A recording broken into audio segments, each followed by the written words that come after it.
This is the Five Starr Podcast.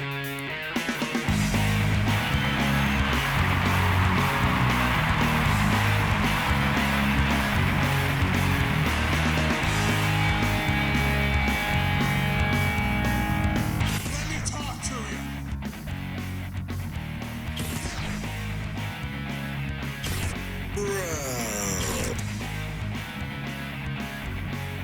This is such good shit.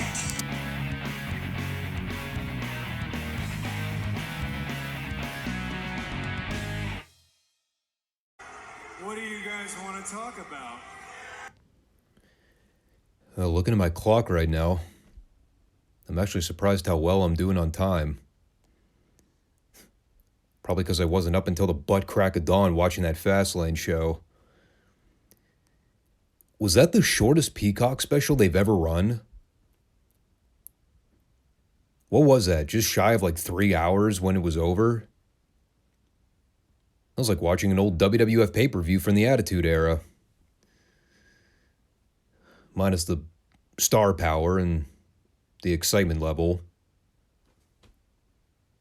Now, there were a handful of things on that show that were worth talking about, but they were few and far between. Maybe that's because half the card featured stuff from Raw, and I usually don't follow anything that happens on that 3-hour slog. Like, occasionally I might check out a clip or two, but it does sort of paint me in a corner where I go into a lot of these premium live specials only knowing the backstories of everything happening on SmackDown. Even so, I tend to forget a lot of what happens on that show if it doesn't involve LA Knight or the Bloodline. Probably because I skip over it. No, I'm getting ahead of myself. We'll talk about that card later on in the program. But before we get to the modern content, we got some classic WWF to review first. Retro Raw. It has become one of the stable pieces of the Monday show. Just a way for me to torment myself each weekend. Reminding myself of my childhood and how I spent the majority of my youth years drowning myself in the miserable sorrows that was WWF in the mid-90s. No wonder I turned out the way I did. I was poisoned from the moment I was 7 or 8 years old. All that brain rot from watching this calamity. Yeah, we'll also talk about Retro NXT, which I know people are dying to hear about, as we've been going through the archives of the library from 2013. It is a newer segment on the channel, so we're only about 3 weeks into the experiment, just scratching the surface of what was about to come in the next year or two. So hopefully you're all on board to take the journey with me and see if any of that historical content holds up.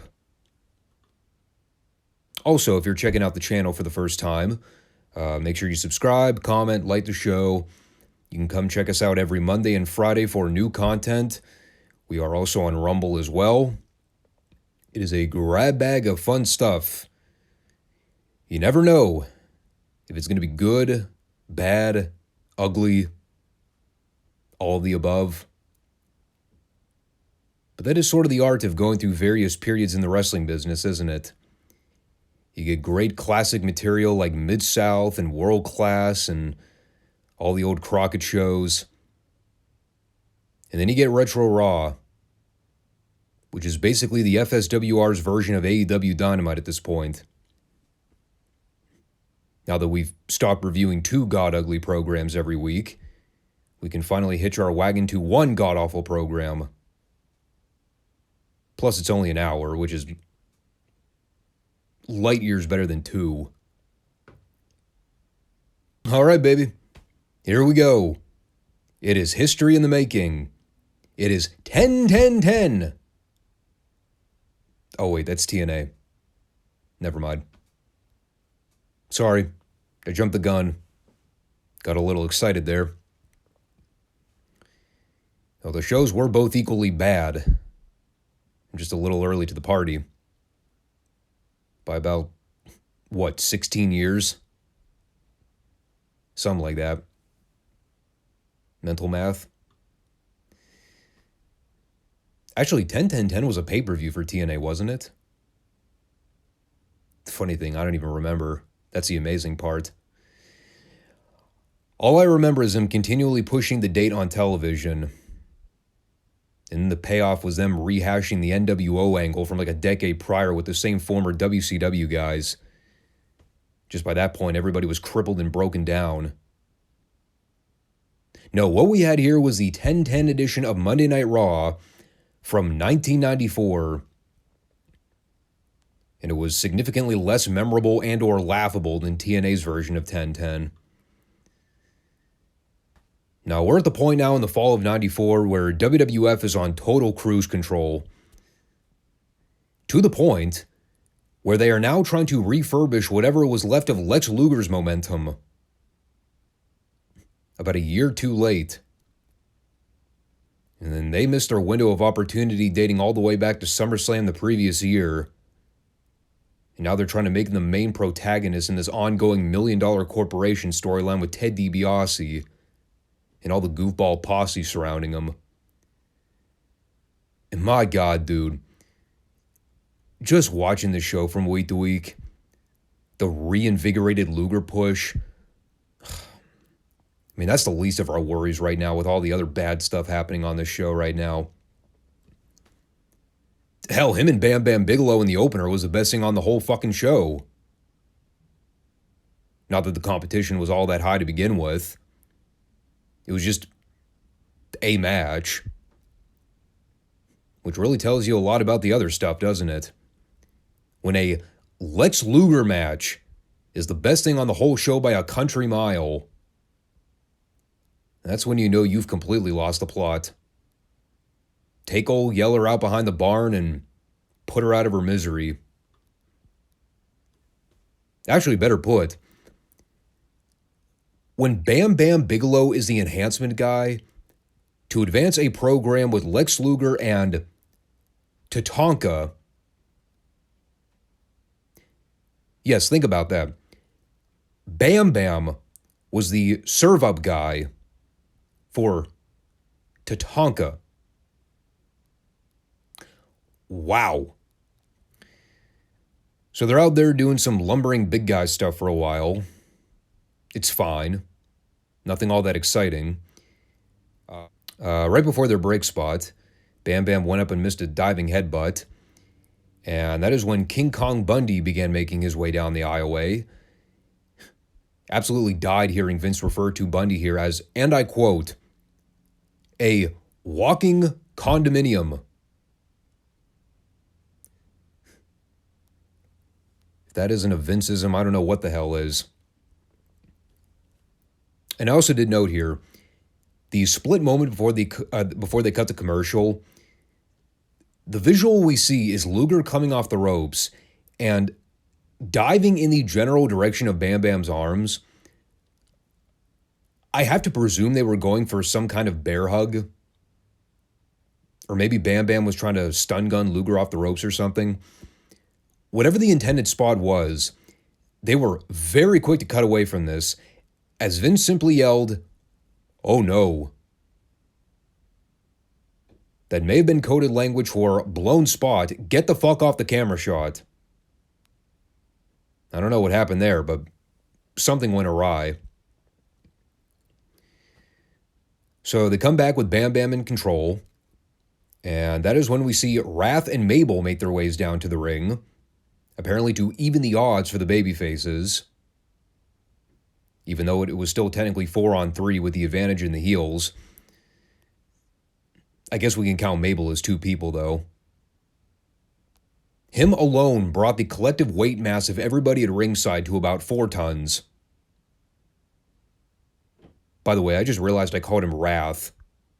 I meant to say Adam Bomb. I was just so used to calling him Wrath all those years in WCW. Freudian slip. I still have no recollection of that guy ever being a babyface in WWF, but lo and behold, apparently that was a thing at one point. In any case, Bam Bam's getting the heat on Luger for seemingly 8 months. I somehow fell asleep with my eyes open. I believe the entirety of the Cold War had started and ended by the time Luger made his comeback. And here's the best part. Luger's comeback consisted of 3 fiery punches.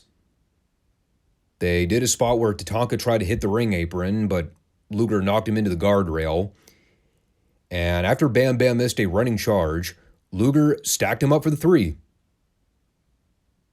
That whole comeback lasted maybe a sum total of 45 seconds. After literally watching Luger sell for 90% of it, just like that, boom. No sold everything immediately, flash pin, 1, 2, 3. And the final image we see in this segment is Bam Bam arguing with Tatanka in the aisleway and teasing dissension. After they've literally been an established tag team for,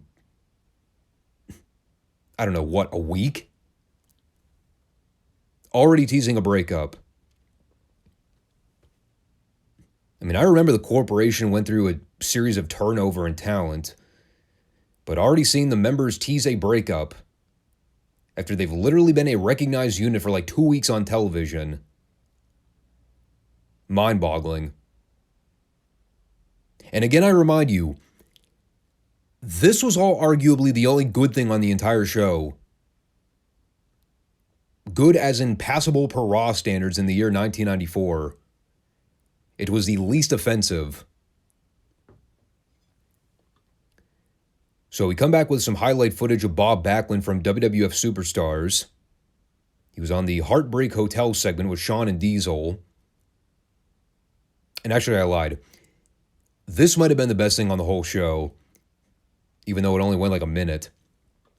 As Backlund is running down Bret Hart, talking about the fact that he is the rightful WWF Champion. He has been waiting 10 years for this opportunity, and he's using all his advanced English language to get the point across. One of his quotes being, "I'm here to challenge a man who's a quagmire in a sea of hypocrisy." And I'm not one to make judgments. I'm really not. But I guarantee you that may have been the first time that Shawn Michaels ever heard the word quagmire in his entire life. Because as soon as Backlund delivered that line, Shawn turns over his shoulder to look at Diesel as if to say, what the fuck did this man just utter? I have to admit, Shawn was beyond phenomenal here. Every time Backlund would say something intellectual, Shawn would make all these stank faces at the camera, just brilliantly selling all of it. And again, I hated Shawn Michaels during this period. He had the epitome of go-away heat with me in 1994. But I can't lie. He was great here. It's amazing. Shawn Michaels.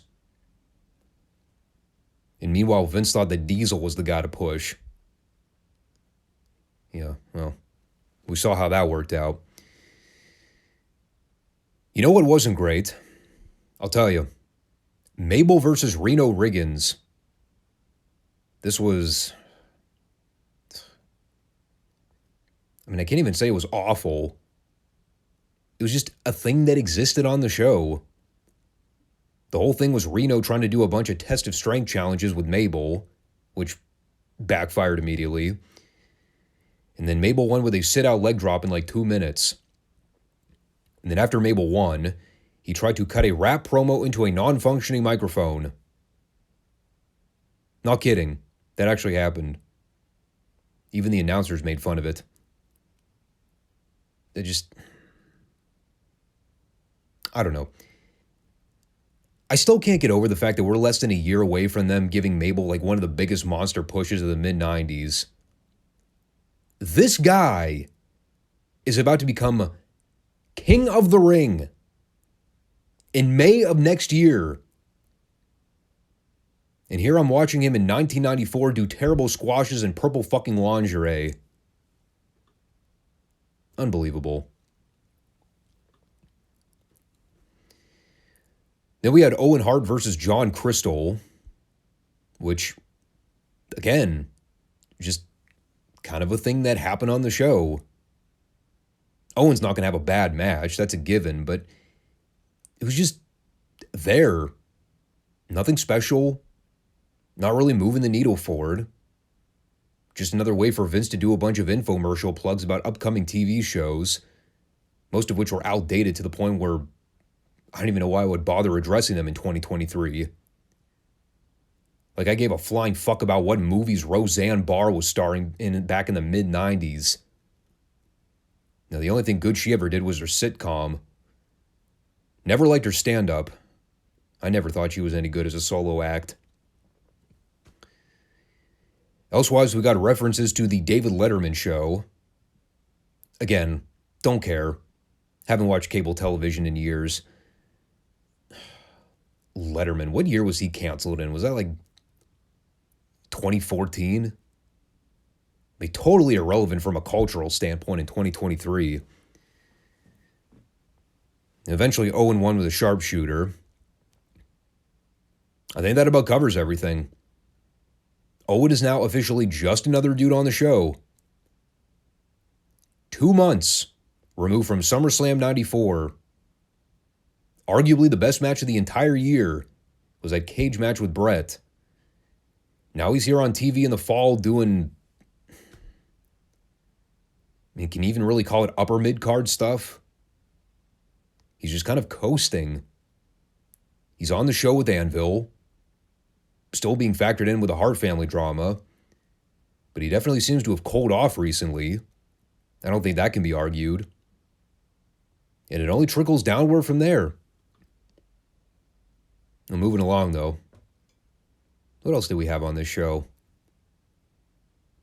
Well, The Undertaker and Paul Bearer are still in the boiler room taunting Yokozuna with caskets. What is that? 3 weeks they've been apparently locked in the boiler room with a cameraman. Literally doing the exact same promo. It's got to be incredibly humid in there. I don't know about you. I guess they don't need to eat. Or drink. Or shit.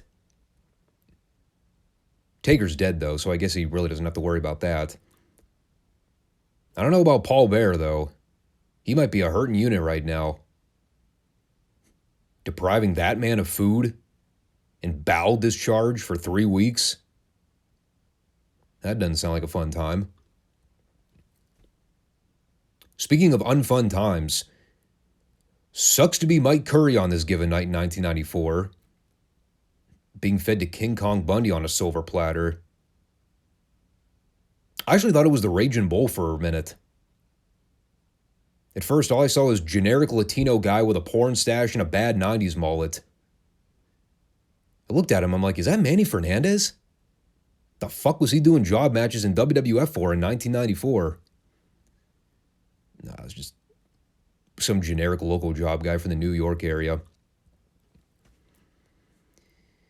And in fact, this was the official in-ring return for Bundy. After being away from the WWF for a few years, the totally forgettable return to the WWF in 94 after his semi-retirement tour. And I always liked Bundy, but I don't even think the experts would deny this period was far from his best work. Just a simple fact that I cannot recall a single thing he did for the entire year he was around, discount the one Mania match with Taker. And that's saying something. This is King Kong fucking Bundy we're talking about. And I am totally blanking on anything he ever did during his second run. Again, he was just another dude on the show. He did beat Curry here in a couple of minutes with a running splash, so I guess that counts for something. That is now 2 things I remember Bundy doing in this 94 run. He also demanded the official 5 count, which was the gimmick he used in Mid-South about a decade prior. That was a nice nod to history. I always liked the whole pinfall 5 count thing he did. But aside from being an affiliate with the corporation, don't ask me. I'm just taking the ride with all of you. trying to make sense of the return of King Kong Bundy to the WWF during one of the worst periods in the business. What was his financial situation like? To where he looked at all the horrible shit happening in this company at this time and said, I need to be a part of that. Poor guy. That was followed with more hokey comedy, featuring our favorite clowns, Doink and Dink, with Jerry Lawler getting swept up in the middle of it.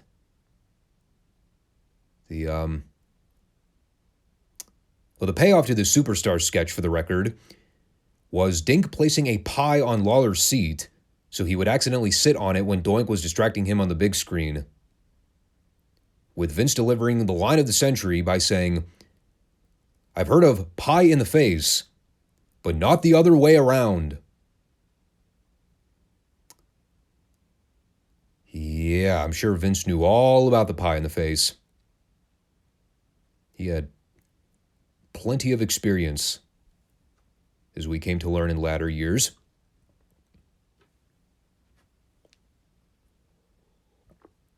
Now, of course, you ask, well, what was the point of that? Well, in case you forgot, it was a segue into this Lawler King's Court segment, which was equally hokey and bad. A segment that would totally not fly in today's toxic culture, wherein the entire premise of the talk show was so Lawler could make midget jokes for about 5 minutes. Very unfunny midget jokes at that. That was far from the worst part of it. Because while he's running down Dink, calling him a sawed-off runt, saying he couldn't bend over low enough to tell him what he really thinks of him, he then introduces the mini version of Jerry Lawler, a name that will forever live in infamy, Queasy. And unfortunately, a name that we'll be hearing plenty more about in weeks to come. If you're all familiar with what this is leading to at Survivor Series, with Lawler and Doink, the whole elimination tag match, buckle up, because it'll make you queasy just thinking about it. Anyway, this was a total turn the channel segment.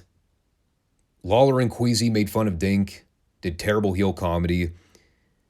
The payoff being them going to high-five each other, but they missed. Because, you know, Queasy's short and Lawler's tall. Fuck, this show sucks. Did I mention that? How horrible this show is right now? How could it possibly get worse? That's the amazing thing. I don't even know if it's humanly possible. This is like the dirt worst of the dirt worst when it comes to bad WWF skits. This fucking Lawler Doink feud with all the midgets. And there's still shit that's worse than this. This is a baffling period of the wrestling business. I could barely stomach the rest of the show after that point. I was so fed up. Luckily, there wasn't much more. Thank God. The main event was the Head Shrinkers 2.0 versus Corey Student and JS Storm. Now, if you recall last week, we saw the debut of the Barbarian on WWF TV, with Samu being out of action for the foreseeable future. That left Fatu without a tag partner. So they brought in the Barbarian under the new ring name Simone. And they did a temporary run with him and Fatu under the Head Shrinkers gimmick. I don't remember how long that team was actually a thing, but crowd was sort of indifferent either way. Barbarian looked very unmotivated here. Just going through the motions, doing a few power moves. Then he ends up going over with a big boot. It was like a minute long, if that. Just another thing on the show to fill up time, and Not really served much of a purpose beyond that.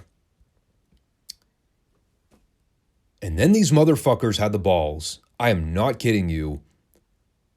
After that atrocity that was a King's Court segment, they brought Dink and Doink back out for a promo, hyping up a match next week with Jeff Jarrett.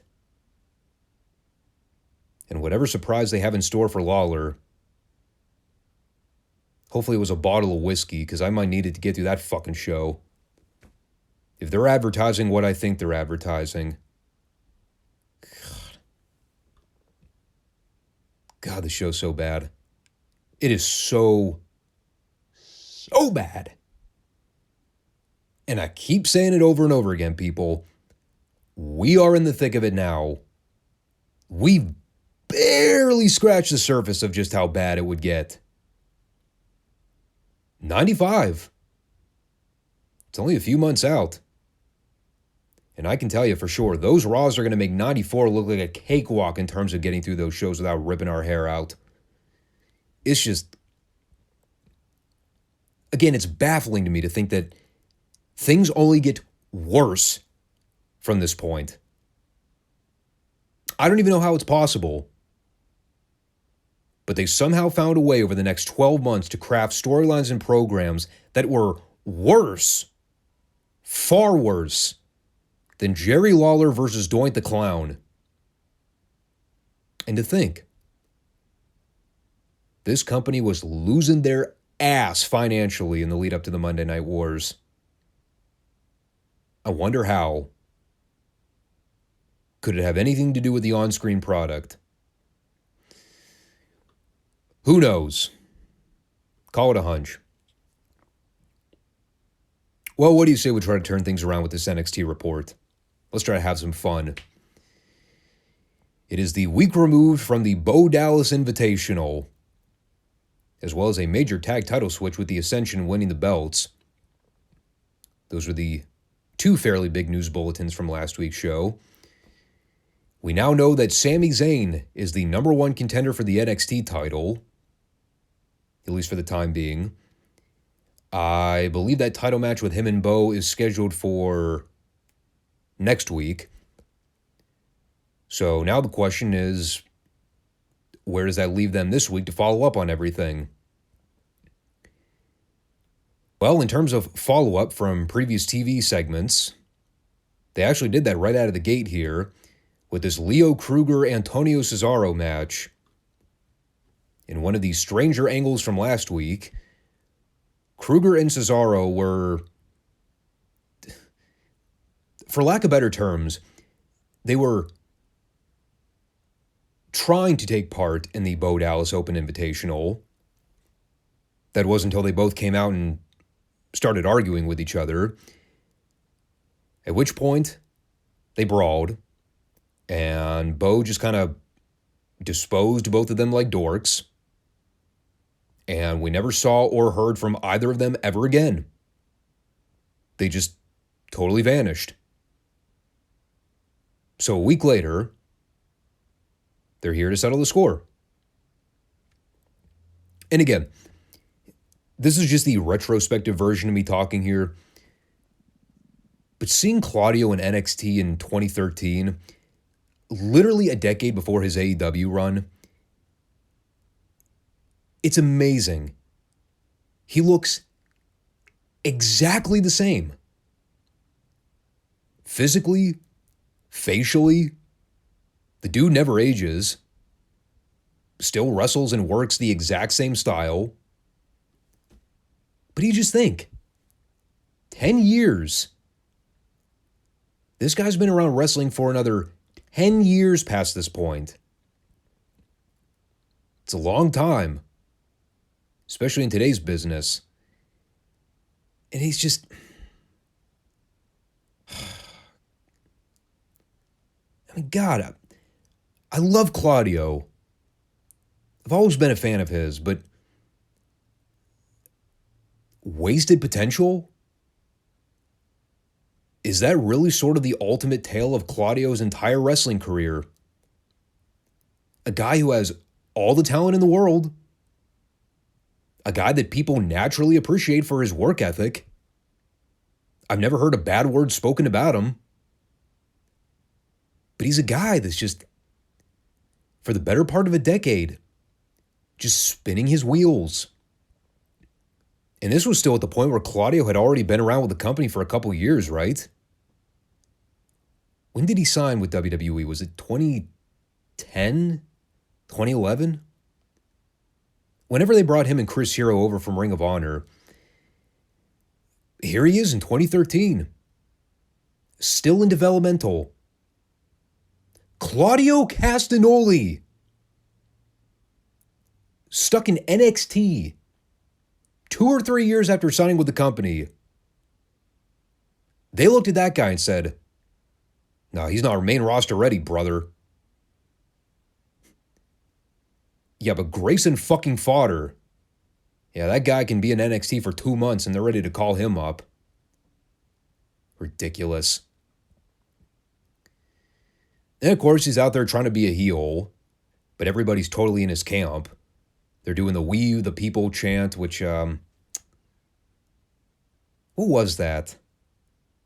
That was the thing with him and Swagger, wasn't it? Was that when Dutch Mantel was managing them as a tag team? What the hell ever happened to that duo?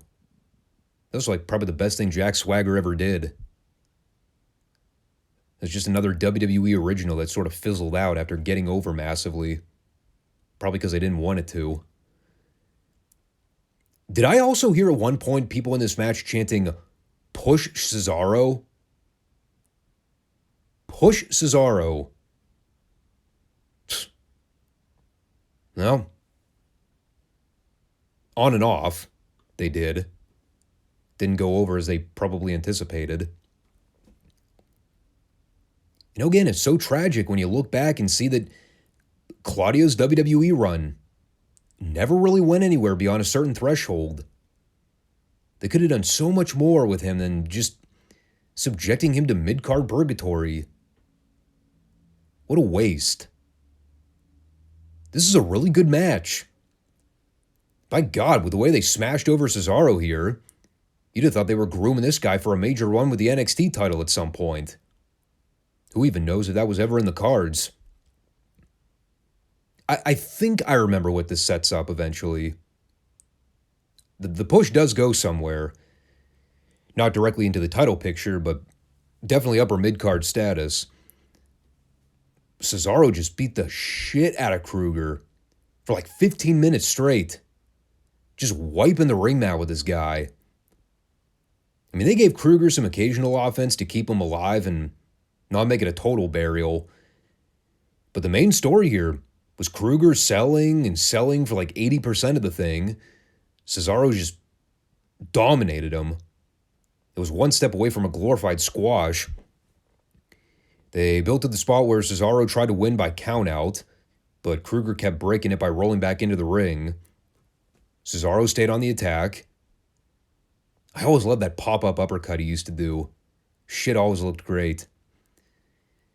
And eventually Cesaro caught Kruger with a coquina clutch, which, interestingly enough, was not the finish.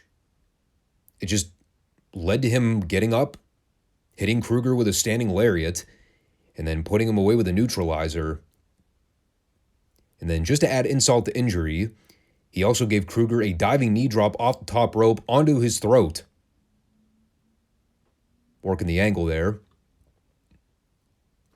Again, you could definitely tell they were going somewhere with this. It was all about getting Cesaro over here as a monster heel.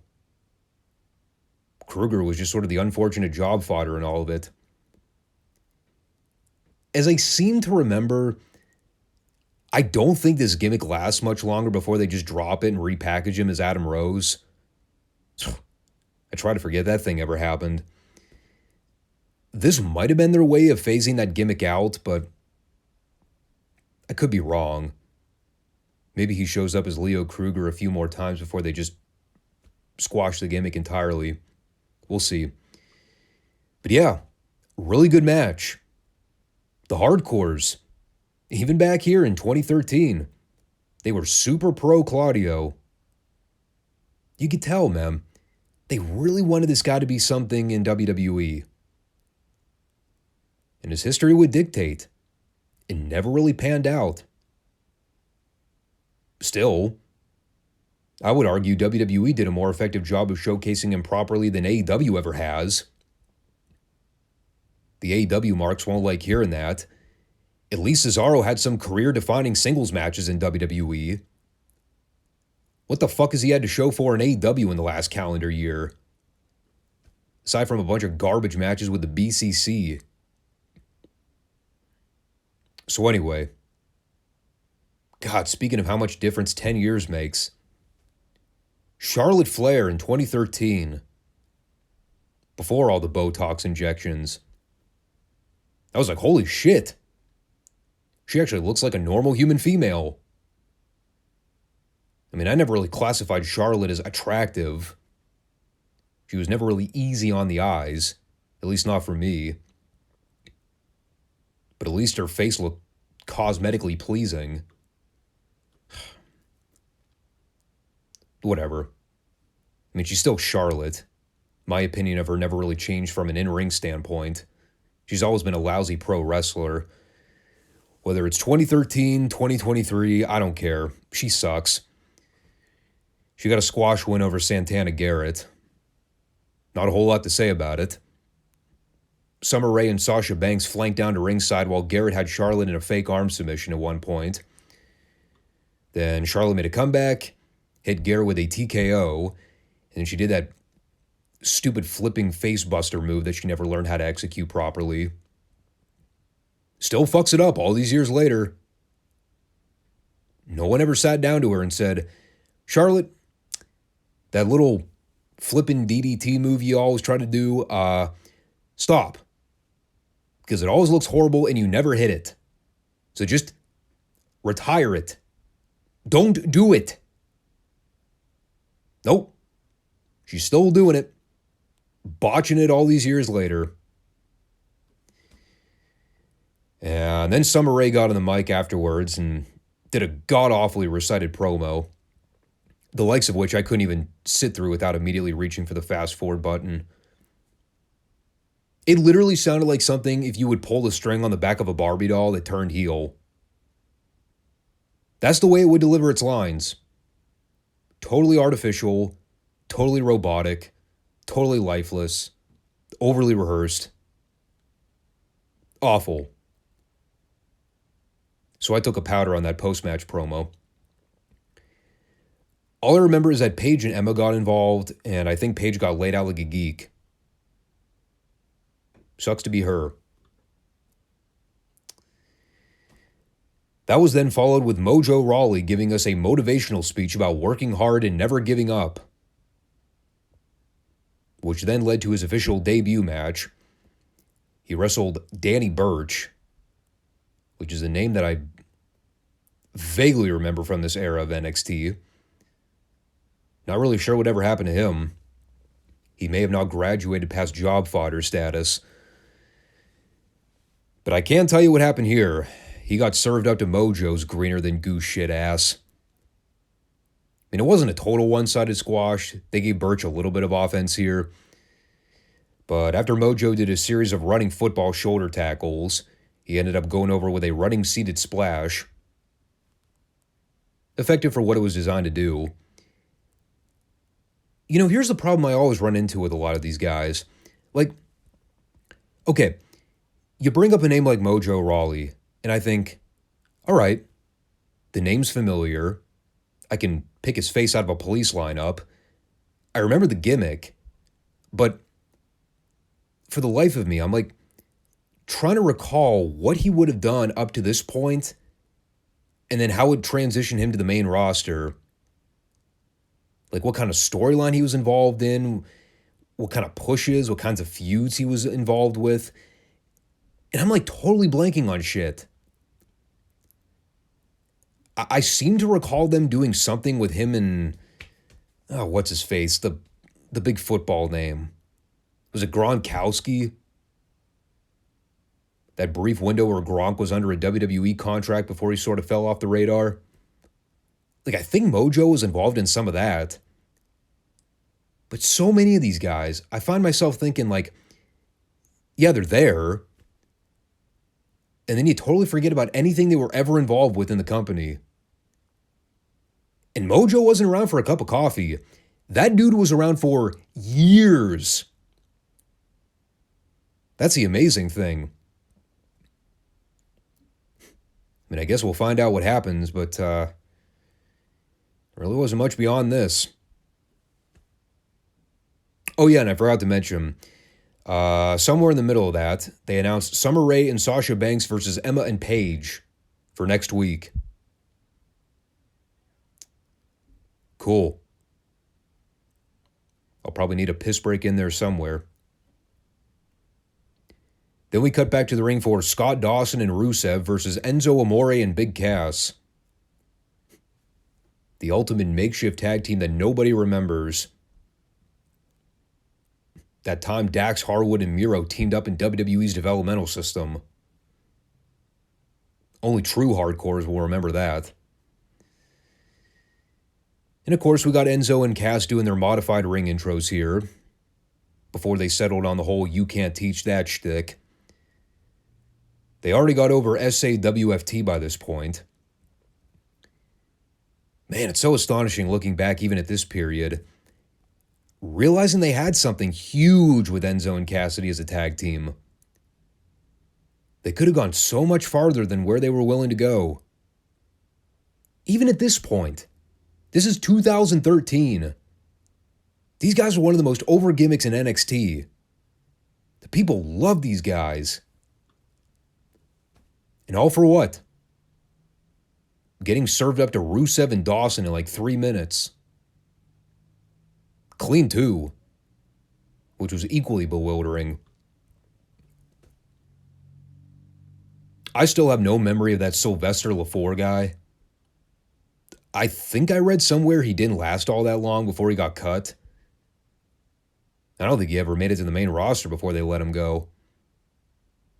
Meanwhile, the other two are active wrestlers on AEW's roster right now and would go on to become huge stars by their own right.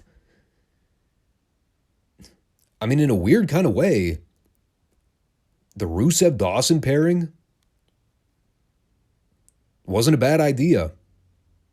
Rugged heels. They both look like $1 million. Obviously, FTR had better chemistry together, and I always think Rusev kind of worked better in a singles role. I don't remember them doing too much stuff with him in a tag team setting in WWE, but the singles stuff I remember him getting significantly over, as a matter of fact. But they were actually a pretty decent little heel tag team for the short period they lasted. It's just weird to think they were jobbing out Cass and Enzo so quickly, even back then. I'd have thought they were trying to protect those guys at all costs, considering how over they were. But again, this is going back before I started watching NXT more consistently. So some of this 2013 stuff is a little hairy for me. Following that, we got this wacky little interview segment with Renee, Sami Zayn, and Bo Dallas. Granted, by all rights, I probably should be sitting here right now shitting all over this just because of how appalling the acting was. But by that same token, that was sort of Bo's shtick in a lot of ways. He was the over-the-top, condescending dirtbag, pretending to be a babyface when everybody and their mothers boo this fucking guy out of the building every week. So it actually kind of worked. Same as with Renee. He's stoked to be the number one contender. Been waiting for this opportunity to open up for a while. And right as he's in the middle of his verbiage, in walks Bo, literally telling Sami, and this is paraphrasing, but this is essentially Bo's message. Sami, what you did last week was very mean-spirited and uncool. And in fact, it hurt my feelings. Only Bo Dallas could get away with saying that. You hurt my feelings because you outsmarted me in my own gimmick match. And obviously you could kind of follow what was going on here. Bo's looking for any excuse to weasel his way out of having to defend the belt against Sami. So he tries to goad him into being a tag team so they could chase the tag straps. To which Sami says, "You know, Bo, that's actually not a bad idea. Let's do it.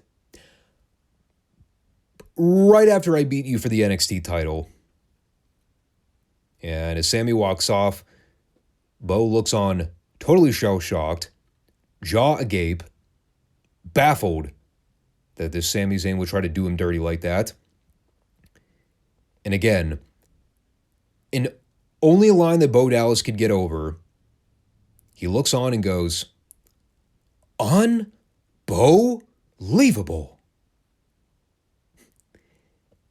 And of course, the best part in all this, Renee Young having to stand there holding the microphone, desperately trying not to break character. And props to her. She didn't crack. She maintained her composure. I can only imagine how hard that must have been. But yeah, this is where I repeat my weekly message of how great Bo Dallas was under this gimmick. And how poorly WWE missed the boat on capitalizing on this guy's momentum.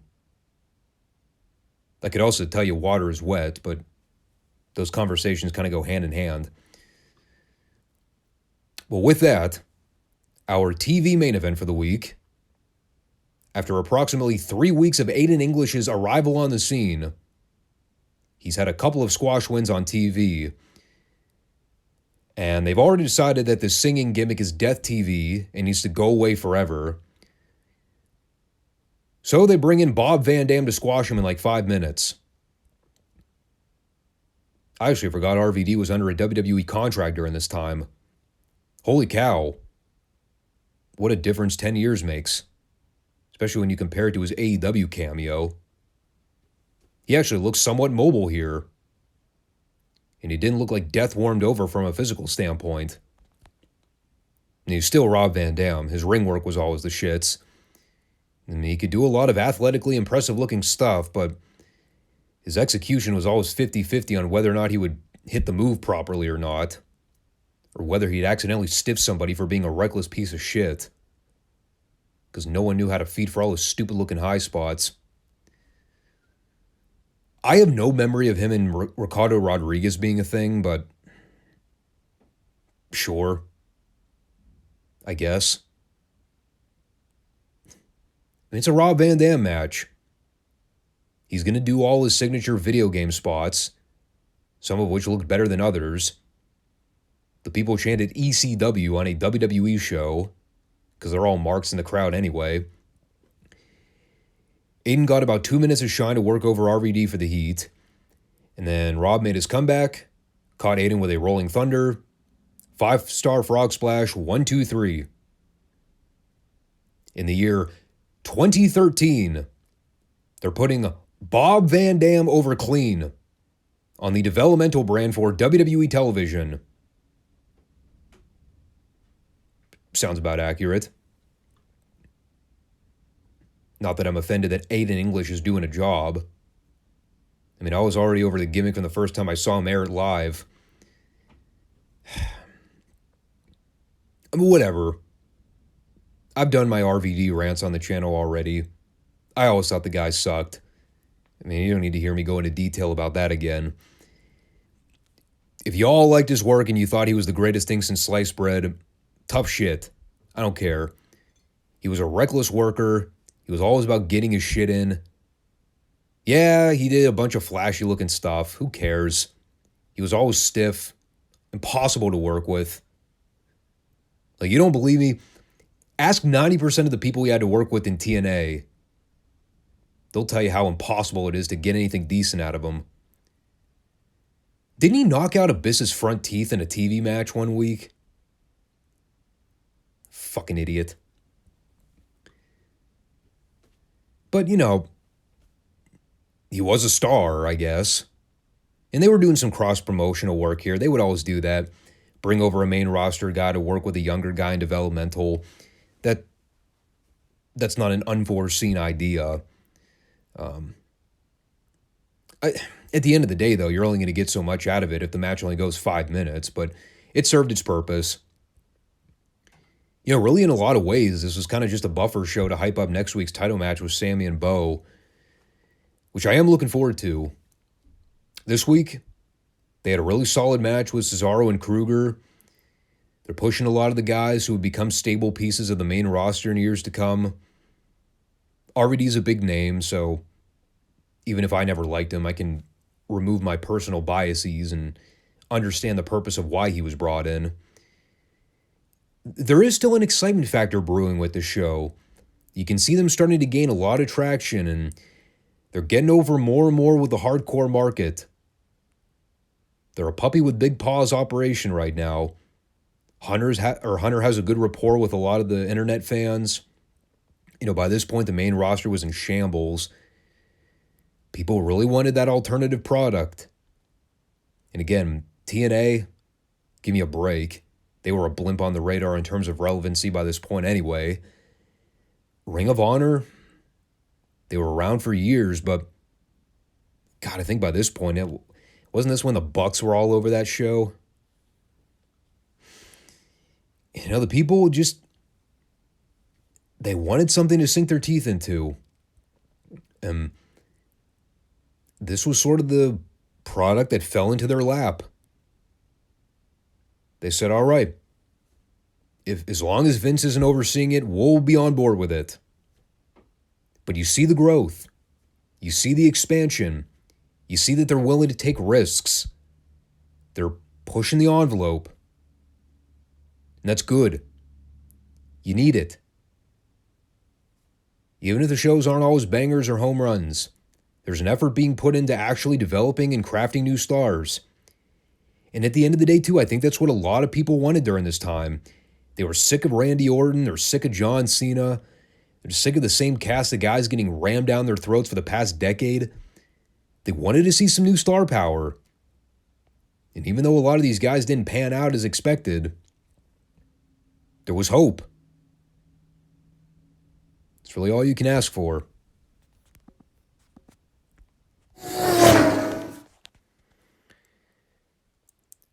So with that, what do you say we hop aboard the Fastlane and fastly get through this premium live special as quickly as humanly possible? The only good to come out of it was me saying, thank God. The show was over before 11:30 Eastern Time. And my cutoff point is usually 11. If the show's solid enough. Maybe 11:15. Although that's a stretch. And they were kind enough to make this one a simple in and out procedure this time. Name that movie quote. And again, I already covered some of this at the top of the program this week. When it comes to these WWE live specials, I'm usually only aware of anything that's been happening on the Friday night shows from like a storyline standpoint. Whatever they're building up on Raw in the lead up to these shows, I'm not really paying all that close attention to it. So when I see something from Raw get booked on these cards, I can only provide so much input. I'm not really here to break down the story details or the intricacies of what they did to lead up to that precise blow-off. With that said, it doesn't mean I can't find things to like about it. I'm just purely reviewing it as a casual fan, possibly speculating on things that could happen after the fact. I try to go in with an open mind, but you know the drill with me. I usually run down the cards here in full and then give you my overall general thoughts at the very end. So I'm going to follow that same procedure here. I'm going to try not to make this a 90-minute recap because for the majority of the card, really didn't have a whole lot to say. nor did WWE really go out of their way to give me much to talk about. Honestly, when I look back, the opener was probably the most thorough note-taking I did on the entire show. And it was a Raw match.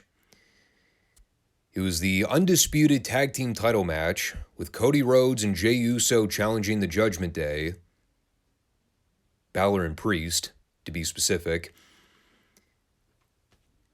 And I'll go ahead and get my biggest gripe out of the way first, before I even speak on the logistics of what happened here. Whichever numbskull decided that it would be a good idea to pump in air horn effects during all the split-screen replays, fire that motherfucker immediately. I'm not kidding you. I thought it was a troll. Every single time I heard that air horn go off, I thought somebody was playing with a gimmick in the crowd. Turns out it was the WWE production team all along, pumping in canned sound effects during the fucking replays. God, that shit was annoying. The whole night. Every single time they went to air a replay, I had to listen to that obnoxious air horn effect. It was just ear-piercing enough to make Helen Keller wince. So as noted, the opener was Priest and Balor versus Rhodes and Uso. And at the point they actually rang the bell to officially begin the match, the show was already 15 minutes old. Didn't even need to worry about pre-planning my dinner about 10 minutes before the show started. I already knew the entrances were going to eat up the first quarter of the pay-per-view before anybody even touched. And I did see the promo package they aired beforehand, so I was kind of caught up to speed with what they've been doing with Cody and Jey on Raw, that whole alliance deal. I sort of remembered the angle they shot at last month's Premium Live special where Cody introduced Jey to Raw, and they sort of hit it off immediately. Now they're the number one contenders for the tag straps because, well, I guess Sami and KO are busy. It's not like they have any other credible title challengers at the moment, so why not? And you know, I've got to say, for a match I really didn't have anything in the way of expectations for, I thoroughly enjoyed it. Certainly by the last few minutes when they were really starting to kick it into a higher gear. I've not been the biggest Jey Uso guy in the world. The singles push they've been giving him, it hasn't really done much for me. For the limited time we saw him on SmackDown when he was feuding with Roman, I just haven't been buying the whole main event Jey Uso thing. With that said, it does seem like a better fit for having him interact with Cody on Raw. Like, he's still being factored in as a top guy, but you got Cody there as a mouthpiece. Cody's able to mask any of Jey's deficiencies while they can still feature Jey in the main event picture on Raw, just not making him the central focus of everything. So I actually kind of prefer what they're doing with him on Raw, and funny, I'm not even watching it. And for about the first 12 or 13 minutes, it was just kind of a standard ordinary tag match. Good action, but nothing particularly engaging, just very basic stuff. They had Jey work as the babyface in peril. Balor and Priest took turns working him over. They also had Priest working a knee injury in the early goings here during the babyface shine, and that would actually tie in later on in the match. One of the more dangerous spots in the entire night. But Cody's working the people on the apron.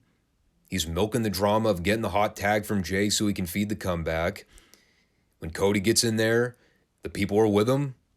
He's able to gain the leverage back for his team, and he can start building up to the bigger spots. I'll talk about the Rhea Dom stuff in a minute, but I forget where this happened, but I'll just talk about the Damian Priest spot while it's on my mind. The near fatality. And I believe it was Jey he was trying to give this move to. he attempted to give him a Hurricane Rana from the top rope, and it was during the big four-way spot right before the breakdown on the floor. And with the way it was shot, it was almost like they knew it was a botch, so that they were trying to methodically keep the camera off of Priest. All I remember is that the announcer sold it on commentary like his leg buckled. So all you see is Priest coming down off the top rope and landing very awkwardly on the back of his neck and upper shoulder. All the while, he's favoring his knee. I'm like, wouldn't it be more reasonable at the moment to sell your neck? You know, the body part that you just came down on? Like, you nearly cripple your entire upper body, but your first instinct is to sell the knee? I mean, I know they were working the body limb over earlier, but come on now.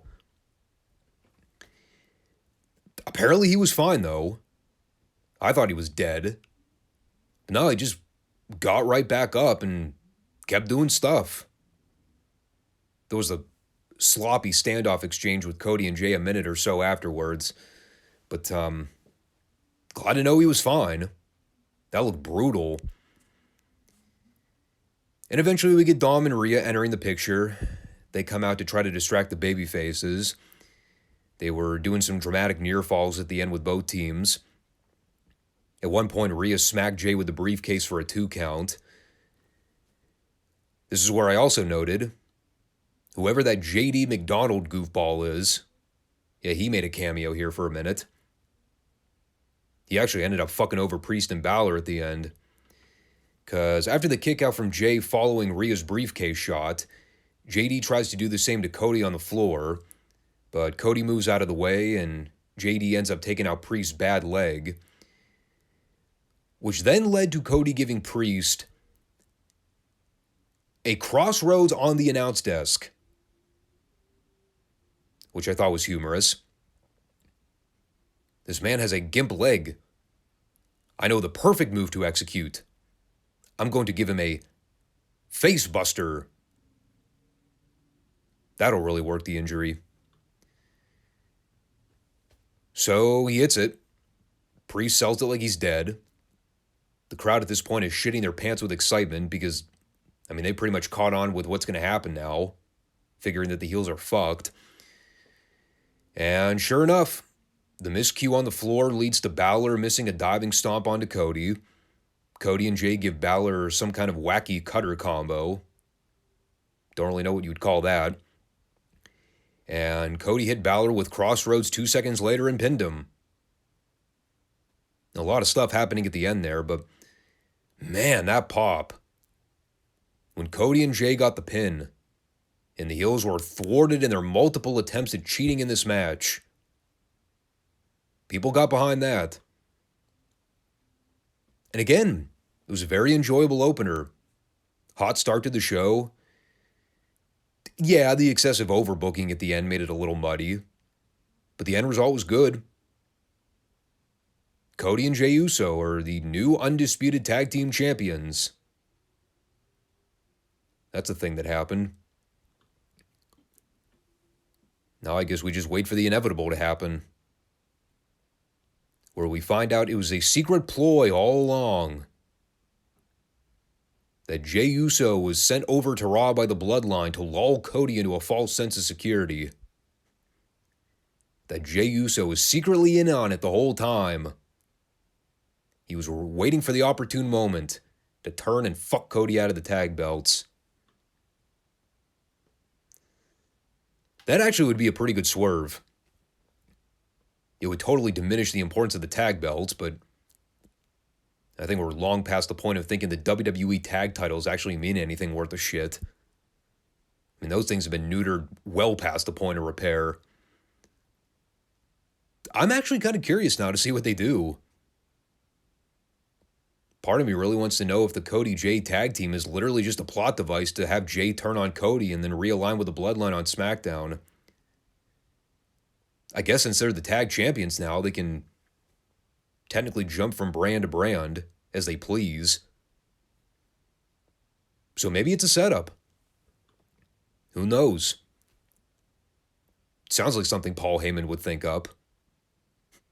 An overly convoluted scheme that has about 26 steps to it and is probably more trouble than it's worth to actually put together. That's Paul Heyman ECW booking in a nutshell, but we'll see what they do. They're keeping me on pins and needles, and I'll take it. So then we had the six-man tag with Bobby Lashley and the Street Profits against Rey Mysterio, Santos Escobar, and a mystery partner. Of course, it had to be a mystery partner. The LWO jobbers are so feckless they can't even step up to represent their own fucking faction when they're at a numbers disadvantage. No, instead, they have to give Carlito a ring and bring him in to save the day. Not to spoil what happened later on, but that really is what everybody was waiting for the whole time. To see who the mystery third guy would be. Bummer. It was not as shocking as Hogan being the third man at Bash at the Beach for the NWO. Still got a big pop, though. Christ, that's probably the most over Carlito's been in his entire career. That one single moment where he came out in the last 2 minutes of this match. It's probably the most passion I've ever seen on Carlito's face for his entire career. I don't think I ever saw that man show as much emotion as he did for the 2 minutes he was on camera here. I mean, up until the point he came out, it was just, I don't know, kind of your prototypical top-of-the-hour match on TV. They're in there doing stuff. It's a very paint-by-numbers Raw and or SmackDown match. The heels are working over Escobar and Mysterio, respectively. I can never stress enough how much of a freak of nature Bobby Lashley is. The core strength that guy has. Almost incredible at his age. That guy's never missed a workout day in his life. But again, though, there's nothing visually insulting happening. It's not an endless supply of tumbling routines. I always laugh whenever I see Zelina Vega take anyone down offensively, much less a fucking grown man. Her giving Montez Ford a Meteora on the floor, and Ford having to sell it. Ridiculous. A 90-pound girl taking a 220-pound adult male off his feet. With ease. Give me a break. So I lied. There was something visually insulting here. I guess I can laugh at the idea of the 40-something-year-old guy who has not wrestled a full-time schedule in WWE for years, just waltzing in and easily beating one of the more heavily pushed guys on SmackDown in the last month. Did I mention in 2 minutes? With a backstabber of all things. All the other crap I see these guys put each other through on these shows. A backstabber. That's how you pin Montez Ford? All right. Here's what I want to know. What were Rey and Escobar's game plan? So you're telling me, when they called up Carlito on the phone, they said, all right, here's the plan. You're going to stay in the back while we get our asses kicked 3-on-2. And whenever you feel the time is right, you let the production truck play your theme song. You let them know you're ready to come out. And then you hustle down to the ring. Call me skeptical. This sounds like a very poor plan. I'm also not really sure how Carlito fits the theme of the LWO. I mean, I would have thought if anybody was going to be the third partner in this match, wouldn't it have made sense to use Dragon Lee here? They were teasing that on SmackDown the other week, weren't they? Wasn't he in the front row getting involved during an LWO Lashley and Profit segment? Or did I just dream that happened? I don't know, Carlito just seemed like a last minute, hey, let's pop the crowd move. Credit where it's due. It worked. I just don't know what the point of it was. And again, I don't know what the plan is for Lashley and Street Profits. Whatever this 3-person faction is, I mean, whatever the game plan may be, I can promise you one thing. Beating them clean to guys who won't be on television on a consistent basis going forward, that is not helping their case. Especially when we're talking about fucking Carlito. And like, I don't have anything against Carlito, but I mean, what purpose did that serve? Was that part of the prerequisite of getting him to even sign off on showing up here? They had to go over. It sounds like ring veterans conducting business the hard way, brother. That's a Hulk Hogan move. I don't know. It was a segment. Kind of served as your middle-of-the-road TV match and not much else. Which then brought us to the preordained, oh hey look, they're still forcing Charlotte Flair up my rectum title match.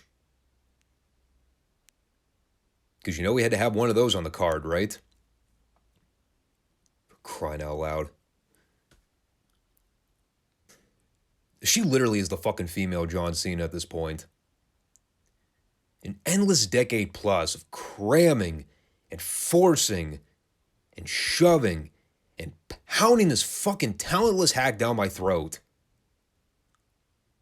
WWE's propaganda of Charlotte Flair never ceases to amaze me. God forbid we bother to just make it an ordinary singles match between Asuka and Io, where it might actually stand a chance of being better. Because you don't need to needlessly include the awkward third wheel. No, of course, they were going to throw Charlotte in there to fuck everything up. What does that make? Her 37 title match in the year 2023 alone? You know, again, though, even as I look back at my notes, I really wasn't a whole lot to say about this one either. Aside from taking every bad opportunity to poke fun at just how horrible Charlotte is as a wrestler. I enjoyed the audible, ready? Right before the double suplex spot she gave to Asuka and Io. You can't tell me you didn't hear that. That was so clear the hard cam picked it up. And that annoying high-pitched voice of hers.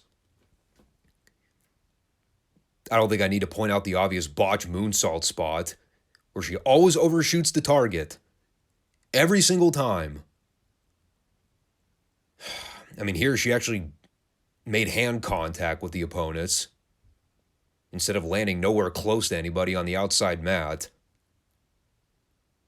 So she's getting better. Fucking 10 plus years in this business. And Asuka too, like she was just a body in there. Didn't do anything to hurt or enhance the match. But you had to put Io over, so it was either going to be her or Charlotte that took the pinfall. I'm surprised they went with Charlotte. The annoying thing is that they had the perfect chance with the missed angle at the very beginning to write Charlotte out of the match entirely. Just make it a singles bout with Io and Asuka. It was right there in the palm of your hand. Asuka spat the gimmick in Charlotte's eyes. She was out on the floor for several minutes while they were flushing her eyes out with water. But as soon as she got involved in the match and magically wasn't blind anymore, I was like, fuck. What a waste of a spot. Could have taken Charlotte out of there and just left Io and Asuka to do the bulk of the work.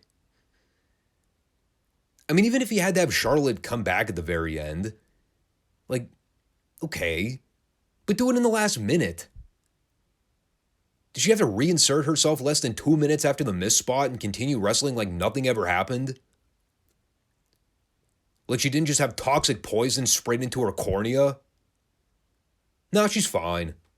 Just a little bit of green food coloring is all. just expose that to the public. And even the finish was so lame. After they're in there doing spots for nearly 20 minutes, they have Bayley come out at the very end to try to play cheerleader for Io. Then it just gets way too contrived with Charlotte putting Asuka in the figure 8 while Bayley takes the official. You get the visual tap from Asuka, but the ref doesn't see it. So then Io just swoops in from out of nowhere and hits Charlotte with a semi-botched moonsault and pins her. I mean, the camera almost missed the shot entirely. It was such an out-of-the-blue finish. I mean, it wasn't the worst three-way I've ever seen in my life, but God, that's like saying, well, you know, my diarrhea didn't smell as bad after Taco Bell than it did the other day after a trip to Arby's. You know, moreover, it was just every modern multi-person match you've ever seen in WWE in the last 15 years. Everything's a series of overly convoluted three-way spots. Everybody's blatantly calling everything right in front of the fucking camera. You get your obligatory stacked up stupidplex spot where everybody manages to do it without dying. Again, Charlotte's in there, so she's evidently going to cry after a big dramatic near fall. At this point, I can call most everything before it even happens. It's always the same stuff. There's nothing new. There's nothing revolutionary about these kinds of matches. I'm just over the whole car crash spot fest crap in wrestling. Seriously, there was nothing in this three-way that I have not already seen done at any other point in the last decade plus. You name it. Whether it's a three-way, a four-way, a five-way, a six-way, a battle royal, I've seen it all. In some way, shape, or form. Everything is just spot, spot, spot, kick out, kick out, kick out, near fall, near fall, near fall. Weird, overly complex setup to an out-of-nowhere finish. I mean, Io retaining wasn't surprising. I mean, the fact that Charlotte did the job makes me think they're going to make her the immediate challenger again. Which will then make it her 38th fucking title match this year. Can you try to write up any new songs or dances? How many fucking Charlotte title matches do we need in a given year? Especially when she's wrestling the same goddamn people over and over again. It's not new. It's not original. It's just retreading old ground because WWE thinks it's a safe zone with her. She's their go-to desperation pick whenever they can't think of any other meaningful challengers. I just don't get how I'm in the minority with that chick. I mean, on top of the fact that her matches are always lousy, she continues to get rewarded for her bad performances by getting title shot after title shot after title shot after fucking title shot. When is enough enough? Seriously. Even with Io as the current champion, am I the only one that can't help but have that impending sense of doom? Like they just put the belt on her to use her as a plot device to get it back on Charlotte at some point? Whatever title reign she's closing in on, I guess it would be her 16th. They're always talking about it. They're always bringing it up on commentary. You know it's coming. It's not something to marvel at.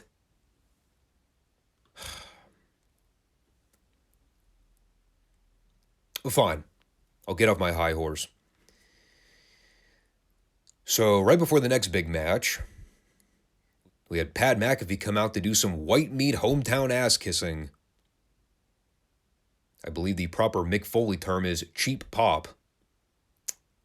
And, well, the promo was pretty cut and dry. Indianapolis is awesome. All the other crowds suck because they have no energy. Which is quite the burial. I hope that doesn't turn into a Brett in Canada situation where the only place McAfee can ever be a babyface again is Indianapolis. Now that he just turned heel on every other city in the country. I also like this new WWE concept where all the babyfaces show up to the hometowns and they do the dick tease saying, wouldn't it be cool if WWE hosted WrestleMania from this city? And then they'll travel all the way across the country and they'll go, wouldn't it be cool if WWE hosted WrestleMania from this city? Everyone goes, yeah! Oh, man. They did it this time. Yeah, they started that trend with John Cena in London this year. And now McAfee's carrying the load into Indianapolis. Before you know it, they're going to have the entire country turning against them. You said WrestleMania would be from Tallahassee. As if. I'm trying to think of like the most obscure location WWE could host WrestleMania from. Someplace in Montana. What's the least heavily populated town in the entire country? That's where they ought to do WrestleMania from. All right, so what are we talking about? Oh yeah, the tag match. John Cena and LA Knight versus the Bloodline. This is where I also noted Paul Heyman has officially given up on the hair dye. He is now just fully embracing the gray look. With whatever hair he has left, it's slim pickings. In any case, this was the one match on the show that I had the most anticipation for, which probably goes to show how far we've fallen. The fact that I would actually be interested in a John Cena match. It's been 20-something years since that was ever a thing. But you know, I knew LA Knight was involved. The Bloodline has been the focal point of SmackDown for the last few years. To be fair, I didn't really know what to expect in terms of any major angles or stories. So, again, I kind of went in with an open mind. And generally, I would say the match was fine. It was all right. It was every standard John Cena babyface in peril match where he sells almost the entire length of the match. He manages to get Knight in for the hot tag so he can shine. And I will say, that is probably the one thing they really nailed in this match, was milking the hot tag to LA Knight. Because if I'm not mistaken, I mean, he basically stood on the ring apron for the entire match, right up until the last few minutes. Easy payday for him, I guess. Maybe they're trying to protect him. But it was a very one-sided beatdown until the Knight comeback. Yeah, the one thing that always annoys me with Cena, on top of the other laundry list of things that I don't care to name at the moment for time's sake, to this day, I think the number one pet peeve when it comes to John Cena matches, the blatant spot calling. He is so bad at that. That dude never learned how to properly call spots in wrestling. All these years. And you could plainly see his mouth moving, shouting out sequences to the top of his lungs. Not even trying to conceal anything. Just blatantly screaming, "Tag!" Or, "All right, here we go." What a fucking dolt. Greatest of all time. My dirty, hairy ass he is. So eventually, Knight's in there building up steam. People are literally falling over at this guy's feet with admiration. They're just totally in everything he does. You know, even some of the sloppier execution and spots, I don't give a fuck. It's LA Knight. As long as we get to hear LA Knight, yeah, people are satisfied. And we do get the evident four-way breakdown. Sikoa dropped Knight with a thrust kick, which was followed with Cena taking out Sikoa with a high cross. Jimmy followed that up with a splash on Cena. He got all four guys down. This is where Cena gravely offended me with his flagrant sequence calling. I wanted to reach to my TV and punch him in the face as hard as humanly possible. Tell him, shut the fuck up. But we get the final few moments. Jimmy Uso low bridges LA Knight out to the floor. Knight took a great bump for that too. Cena tried to give Solo the AA, but Jimmy caught him with a super kick. And right as they're setting up Cena for the final blow, LA Knight rushes back in, gives Jimmy the big superplex off the top, perfectly executing the vaulting leap from the ring mat. And after Cena gave Jimmy the 5-knuckle shuffle, LA Knight gets up and hits him with the BFT for the 3. Good bump from Jimmy, too. He sold that great. Unsurprising finish at the end of the day, but people love the end result. I'm glad they made the call to give LA Knight the win here. I was waiting for them to have Cena go over, but thankfully they put the kibosh on that. Obviously Heyman sold the frustration afterwards. With Jimmy eating the pinfall, I'm sure that'll play into storyline when we see Roman on SmackDown this coming week. And it leaves the Cena Knight pairing in an interesting position. What do you do with those guys as a team? Do you just move them on from each other? Do you try to make a program out of it? It's hard to gauge. I don't know how much longer Cena's going to be sticking around. If this was his big send-off for the time being, well, then you're kind of handcuffed. You can't really do much more with that. You can tell they got something big planned for LA Knight, though. Whatever his involvement is going to be with the bloodline. Do they need Cena in the picture to make that work? Not really. Although it does seem kind of odd to think, okay, so you brought back Cena for all those dates, and you're never going to have him cross paths with Roman one time? Having him strictly feud with the bloodline lackeys seems a tad bizarre. Unless you have him show up on SmackDown this week and then get laid out by Roman, and then maybe that's your TV angle to write him out of the picture. I don't know what they're going to do. But, again, I like the match. Didn't love it. Wasn't really anything all that special. But the finish was the right result. And again, I like hearing that Roman's going to be back soon, because I talk about it all the time. Without him around on a constant basis, the bloodline just seems like it's on autopilot mode. You teased all this stuff with The Rock. You still got Cena lurking around, at least for the time being. LA Knight's gaining a lot of traction with each passing week he's on television. I think it's time to start reacquainting the fans with Roman. Reestablish him as the top heel on SmackDown and start preparing for whatever big Survivor Series match you have planned.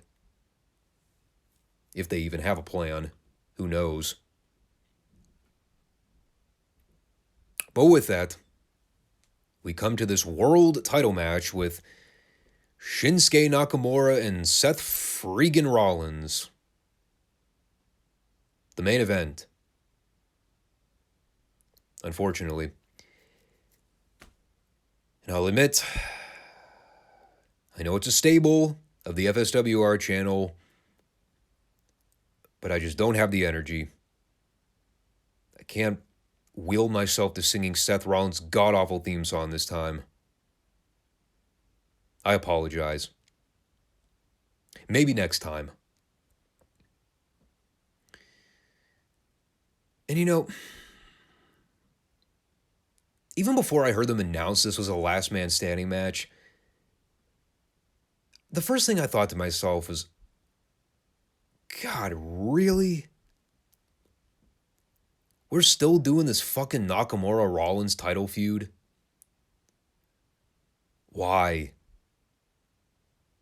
Does anybody care? Like, truly. Even if you're the biggest Nakamura fan in the world, be honest with yourself. Do you really care to see him wrestle for the World Championship in 2023? Do you, clamor to see this guy in main events on WWE pay-per-view specials? It's just so unfortunate, man, because I don't have anything against Nakamura personally. If I actually commit to these NXT retro reports and don't lose interest within the next couple of years, we'll probably get the chance to review a lot of Nakamura's initial NXT run when he first signed with the company, when he was one of the hottest free agents on the market, coming straight out of New Japan. I remember that. And I really liked that early NXT run that Nakamura had when he was the champion. He was sort of the main guy on that show. But man, seeing where he started to where he is now, all the stuff they've done with him from a booking standpoint in the last several years, I'm just so apathetic when it comes to Nakamura's booking anymore. You know, when they did this match the other month, I just couldn't muster up the ability to care even then. Now, a month later, not only are they doing the match again, so I've already seen it, it's not fresh, but now it's just going to be a modern garbage match with weapons? And that immediately killed my interest before the bell even rang. And of course, it's unavoidable with the marks in the crowd. Once they see guys immediately go for gimmicks, what do they start chanting? We want tables. I don't even think it took them 5 minutes before that chant broke out. Because that's what they've been trained for. They just want to see car wrecks. They don't care about baby faces or heels. They don't care about the personal grudges between either guy. They just want to see people get dumped through furniture. Here's what I'm trying to understand in all this. Okay, so I remember them playing this up in the storyline last month. The back injury thing with Seth. They kept saying he had a bad back and that he was going into that match with a handicap. But remember, I kept asking, okay, so if his back is hurt so bad, why the fuck is he out there doing all his normal dives and flips like he does in every other match? Well, the answer we found out was apparently Seth Rollins forgot that he was supposed to sell the back. Lo and behold, a month later, he's doing the exact same shit. He's doing suicide dives out to the floor, taking constant back bumps on the gimmicks and ringside padding, just bumping all over the place like crazy. And he's just getting right back up to his feet and doing his shit. Like nothing's wrong. Okay, trust me. I've had my share of back issues in the past. I don't care what kind of conditioning you're in. If you've got a bum back, you're not doing flipping sentons and aerial stunts to the degree that Seth was in this match. Or the match prior. It's absurd. And again, going back to the whole garbage plunder match talking point. What else is there to say? They use chairs. They use kendo sticks. They use tables. They use ladders. They pulled back the ring mats and were taking bumps on the cement floor. They fought into the crowd. Rollins does nothing to sell his back the entire time, thus totally negating the entire concept of the injury angle. And on top of all that, while I was in and out of the room during this match, the biggest takeaway out of anything here, this match would not fucking end. It just kept going and going and going and going and going. I seriously thought time froze during this. I was like, are we really still doing this? How long is this fucking match? Are we really doing an hour Broadway? Even during the bits and pieces I caught of the match, it's not like they were doing anything clever with the gimmicks. Again, it was every modern hardcore match you've ever seen. Nakamura spat mist into Rollins' eyes and shoved him into the announcer's table. Of course, that wasn't the finish. Then Nakamura hit Rollins with a Kinshasa through one of the tables in the corner. That wasn't the finish. Then they fought into the crowd and did curb stomps onto a giant platform. None of that was the fucking finish.